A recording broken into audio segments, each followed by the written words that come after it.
Our top story, a union minister is named as a co-accused in a murder case. Police in Gorakhpur in Uttar Pradesh have filed a murder case against 3 people, including Mahavir Prasad. He's the union minister of small-scale, agro and rural industries. This comes after the Allahabad High Court ordered the police to do so. Mahavir Prasad allegedly used his influence to protect 2 people suspected of killing a man in Gorakhpur over a property dispute.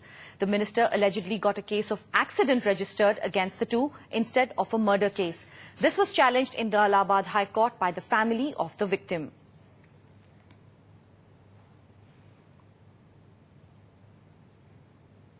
So who is Mahavir Prasad? Well, he was elected from Bansgaon in Gorakhpur in 2004. He was elected to the Lok Sabha thrice before, in 1980, in 1984 and then in 1989.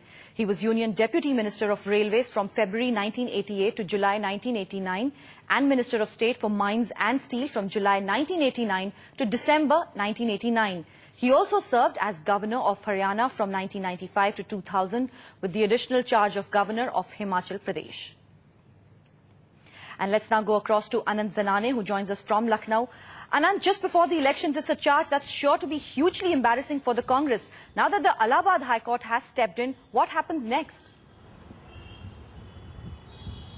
Well, indeed, it is an extremely embarrassing incident for the Congress, especially for the state unit, because it has been pitching the campaign against the current regime in the state on the simple ground that the state government has failed to maintain law and order. Now, their own minister, in fact, a very senior minister in the central cabinet, has been accused, made a co-accused in this particular case. And this is clearly an embarrassing moment because this is what the Congress has been taking a moral high ground in the state, attacking Mayawati and saying that her own MLAs have been involved in the murder of a PWD engineer. So it will become extremely difficult for the Congress to actually justify what has happened, and also let's see what kind of firefighting really happens from the Congress as far as this particular case is concerned.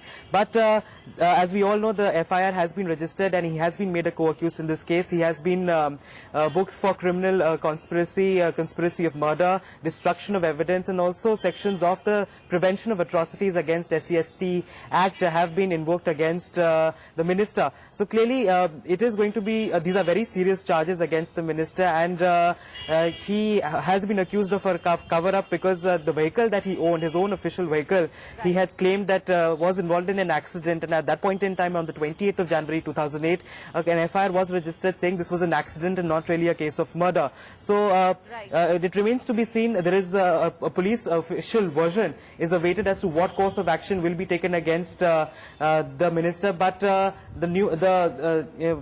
course of law suggests that he will be taken in for questioning, and his role will be questioned in the days to come. Manu?